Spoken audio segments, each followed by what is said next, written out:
पुण्यातील स्वारगेट बस स्थानकातील बलात्कार प्रकरणातील मुख्य आरोपी दत्तात्रय गाडे याला अखेर अटक करण्यात आली. शिरूर तालुक्यातील गुन्नाट गावातील एका शेतात लपून बसलेल्या गाडे याला 70 तासांच्या शोध मोहिमेनंतर पोलिसांनी ताब्यात घेतलं. या शोध मोहिमेत 13 पोलीस पथकांचा समावेश होता. तसेच डॉग स्क्वॉड आणि ड्रोनच्या मदतीने त्याचा शोध घेण्यात आला. दत्तात्रय गाडेच्या मुसक्या आवळल्या. 37 वर्षीय दत्तात्रय रामदास गाडे याला गुरुवारी रात्री 1:30 वाजता अटक करण्यात आली. तो रात्री उशिरा एका नातेवाईकाच्या घरी जेवणासाठी गेला होता, जिथे त्याने पश्चाताप व्यक्त केला आणि पोलिसांसमोर शरण जाण्याची इच्छा व्यक्त केली. या माहितीच्या आधारे पोलिसांनी त्याला अटक केली. गाडे याच्यावर यापूर्वी चोरी, दरोडा, चेन स्नॅचिंग यासारखे गुन्हे दाखल असून 2019 मध्ये तो जामिनावर सुटला होता. पोलिसांनी आरोपीचा शोध घेण्यासाठी 13 पथकांची स्थापना केली होती.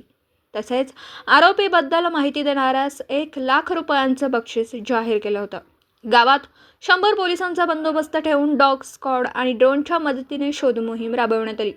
गाडे याला आज पुणे न्यायालयात हजर करण्यात येणार आहे. ही घटना मंगळवारी पहाटे 5:45 वाजता घडली होती. सातारा जिल्ह्यातील फलटण येथे जाण्यासाठी स्वारगेट बस स्थानकात बसची वाट पाहत असलेल्या 26 वर्षीय तरुणीवर गाडे याने बलात्कार केला. त्याने पीडितेला दिदी म्हणत दुसऱ्या बसकडे नेलं आणि तिथे उभ्या असलेल्या शिवशाही बसमध्ये हे कृत्य केलं. या घटनेनंतर पोलिसांनी तात्काळ तपास सुरू केला होता. गाडे याच्या अटकेनंतर पोलिसांनी त्याला लष्कर पोलीस ठाण्यात आणलं.